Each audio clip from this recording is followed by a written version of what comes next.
Welcome back to the deep dive. Today we're plunging into, well, let's just say it's a dimension that's incredibly hostile. Reality bending. Imagine a mirror. Right. But not just for, checking your hair or something. Imagine it's a gateway. Shimmering, swirling, maybe leading somewhere else entirely. What if you could just step through? It's a really compelling thought, isn't it? The Yeah. sheer, audacity of taking that leap. Yeah. And what even lies beyond what we think is real. Absolutely. And today, that's exactly what we're doing. We're taking a deep dive into this incredible journey from our main source into the howling darkness. Right. And this dive, it focuses on this really unique group of adventurers. Absolutely. And we're looking at the remarkable, maybe foolhardy characters who decided to take a trip there. The Museum of Unnatural Objects and Artifacts, MUNOA, hired them. MUNOA, right, to find this mirror of dimension. Exactly. And the team itself was, well, quite a mix.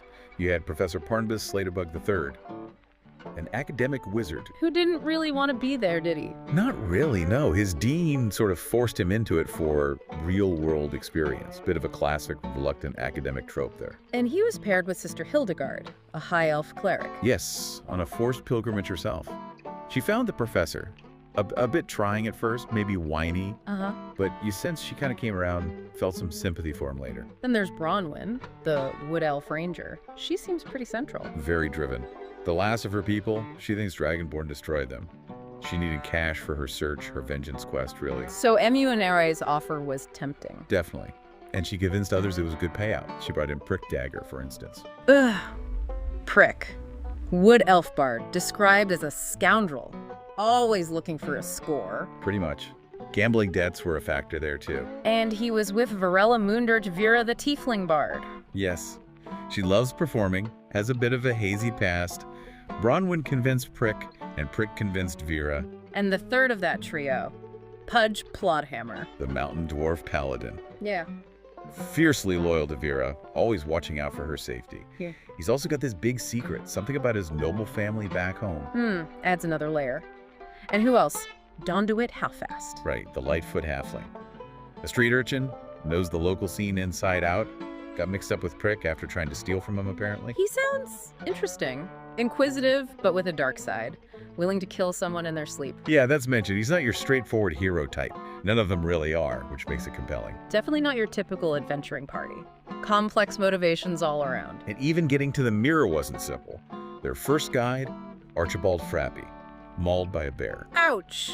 Sets a certain tone, doesn't it? It really does. Perilous right from the start. You'll get to know them as we go, who step through exactly that kind of magical mirror. And find themselves in, well, probably one of the most dangerous planes you could imagine. Yeah.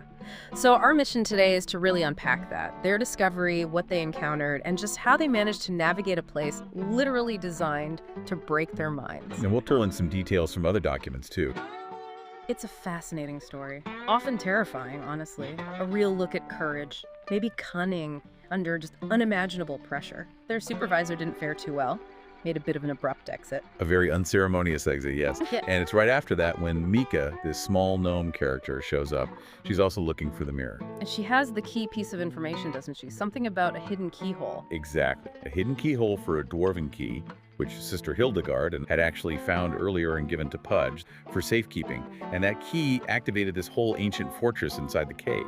Okay, so they're inside this fortress, and Professor Barnabas Slaterbug III, he finds this magic mirror book. Yeah, not just any book. It's got incantations, theories, basically the user manual for the Mirror of Dimensions itself. So they have the mirror, they have the instructions. It seems simple enough to just walk through, right? Well, not quite. The decision wasn't that easy.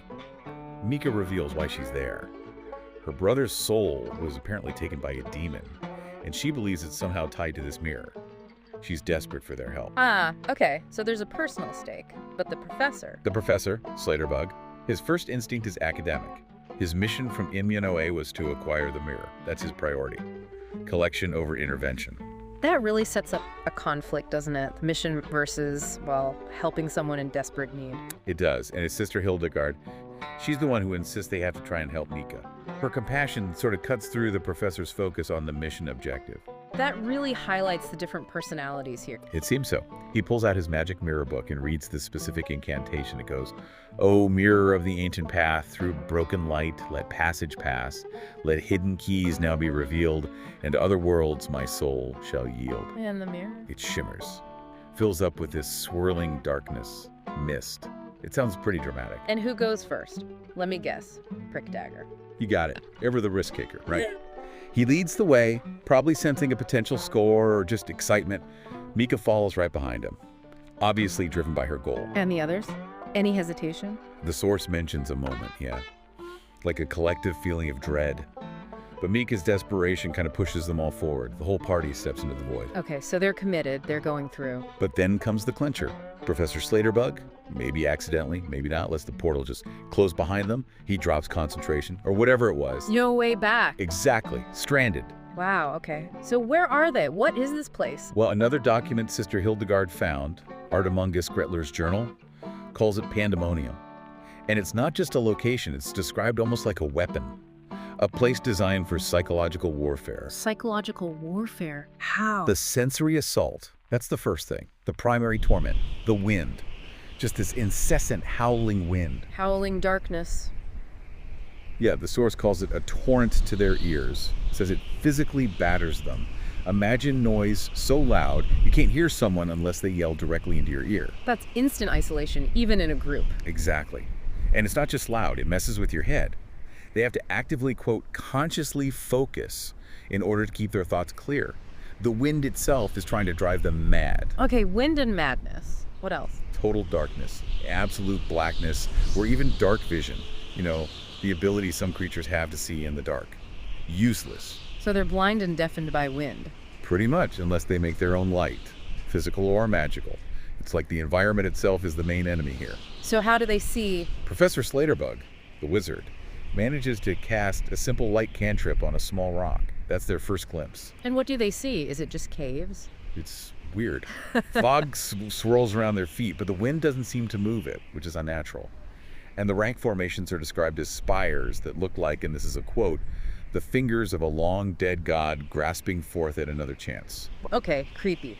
Definitely unsettling. And Bronwyn, the ranger, she notices something else immediately. Her background, understanding nature, helps her see these huge gouges on one of the rock formations, over an inch deep. Claw marks. Seems like it. Yeah. She deduces some unnatural being is clawed at or scratched at something big. So even with the mind games, there are very real physical threats too. Right, so they've got this tiny light, howling wind, creepy landscape, giant claw marks. How do they even function? They huddle together around the professor's little light rock.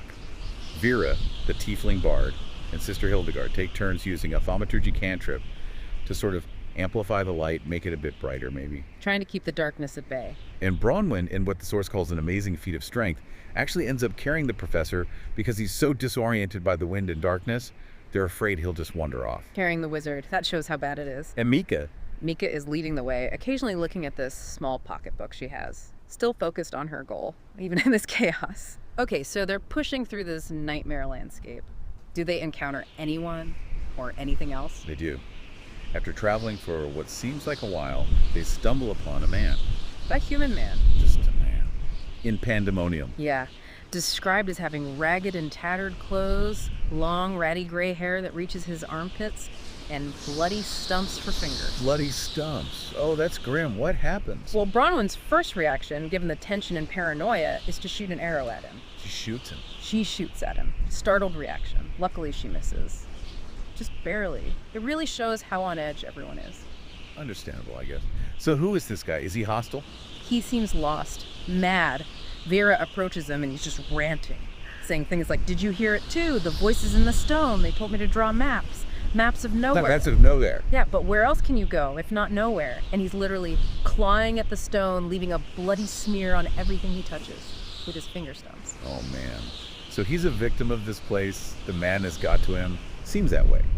He's almost like a living warning sign of what Pandemonium does to you. These maps of nowhere. The idea the rocks talk back.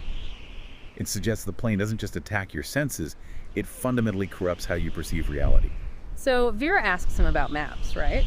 Since he mentioned them. He does. And his reply is just perfectly mad.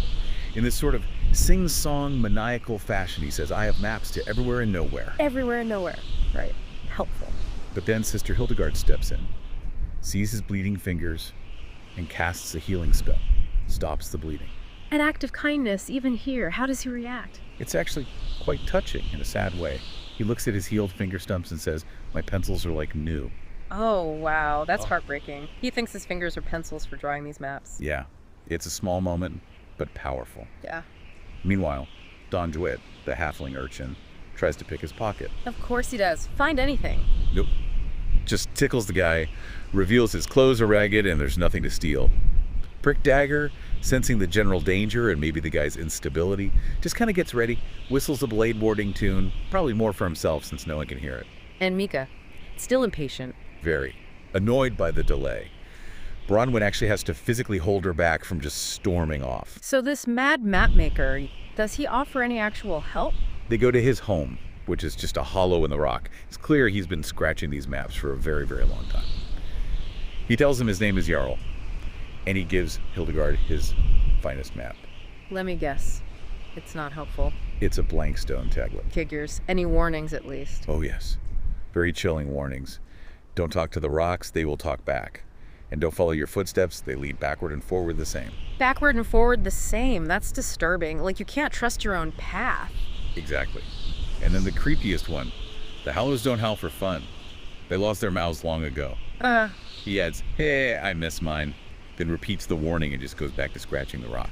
He lost his mouth. Good grief. Okay, that's a heavy warning about the very nature of this place, the howling darkness. For sure. Jarl is basically exhibit A for what this plane does. It doesn't just want to kill you, it wants to dismantle you piece by piece. Okay, so they leave Jarl to his work.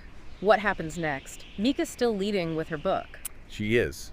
And someone asks her about that pocketbook. What is it? And she tells them. Yeah, she says it was blessed and given to her by a cleric to help track down her brother's abductors. Ah, okay. So it's like a tracking device, maybe, connected to her brother's soul, or the demon. That hints at something deeper, maybe more dangerous about her quest than they realize. Could be. And right after this reveal, the wind just stops. Stops. Complete silence. Well, not silence. It's replaced by echoes. Suddenly, everything echoes. Their footsteps, whispers, everything just reverberates in this really disorienting way. It's like trading one sensory torment for another. Never a moment's peace. And then an apparition appears, materializes somehow, and separates Mika from the rest of the group. What does it look like? It's described as large, ghostly looking, with long claws and a maw full of pointed teeth. Classic scary monster look. Okay, combat time. Looks like it. Sister Hildegard reacts instantly, casts Sacred Flame, hits the creature, which seemed a bit slow, with blinding radiant damage. Good old reliable Hildegard. Does the creature fight back? It lashes out at Pudge, the dwarf paladin, who's probably closest, but it misses. And then Don Dewitt, the halfling. He rushes in, stabs it with his dagger, and here's the twist. He expects maybe resistance, or for the dagger to pass through a ghostly form, but nope. It connects? Oh yeah. The source says, the dagger sinks into the fleshy side of the creature with a very satisfactory sucking sound. Ew. Okay, so not a ghost. Apparently not. Most assuredly, a beast of flesh and bone, despite looking ghostly. Maybe an illusion. Or just something that looks spectral in this weird environment. Who knows? But it's vulnerable. Very. Pudge follows up with his warhammer, delivering what's called a strike that carries the crunch of finality. Creature goes down, quick fight. Shows they're working together better, maybe. Even amidst the chaos and weirdness. Seems like it. They regroup after that and eventually reach a great cave. A cave, shelter, a trap. Bronwyn checks it out first. Finds some hastily drawn warding runes of alert near the entrance, but they're easy to spot and avoid. Inside, the oppressive darkness lifts a bit, and the winds actually die down. Feels like a brief respite. Finally, a moment to breathe. You'd think. But then Mika takes out her pocketbook to check it again, and Don DeWitt. Oh no, he tries to steal it again. He tries to snatch it. They struggle for a second, he gets pushed out of Mika's hands, and poof, it vanishes in a flash of smoke. Ganja, just like that. Vanished. And Mika is, as the source says, completely distraught and upset. I bet that was her connection, her guide. Exactly. She sits down right there at the cave entrance, refuses to go in herself, now the book is gone, and demands the party go in and find it for her. Wait, she won't go in after all that? That seems odd. Highlights how much she relied on that book, I guess. Definitely. So the party has to go in without her. Dunwit scouts ahead. And what does he find? The book. Not the book. He finds devils. 2 of them. Described with leathery wings, horns, spikes like a porcupine. One is rose hue, the other teal, more green than blue. Devils. Okay, things just got worse. Anything else? Yes. He also sees a glowing gemstone. About softball size, gold, pulsing with some kind of power. The Soul Stone. Mika's brother. Very likely. So Hildegard goes back to tell Mika, thinking this news might motivate her. Tells her about the gem. And Mika. She demands they recover it. But when Hildegard asks her to come help, Mika just gets exasperated, throws up her hands, and runs off into the darkness outside the cave. Runs off. What does she say? Something like, "It seems everyone in this outfit wants to do it themselves, but now, without my book, you want my help." Then just bolts. Wow. Okay. So her courage or her willingness to engage was tied entirely to that book. That's a surprising turn. It really is. Leaves the party to deal with the devils alone. How does that fight go? Are they tougher than the ghostly creature? Much tougher.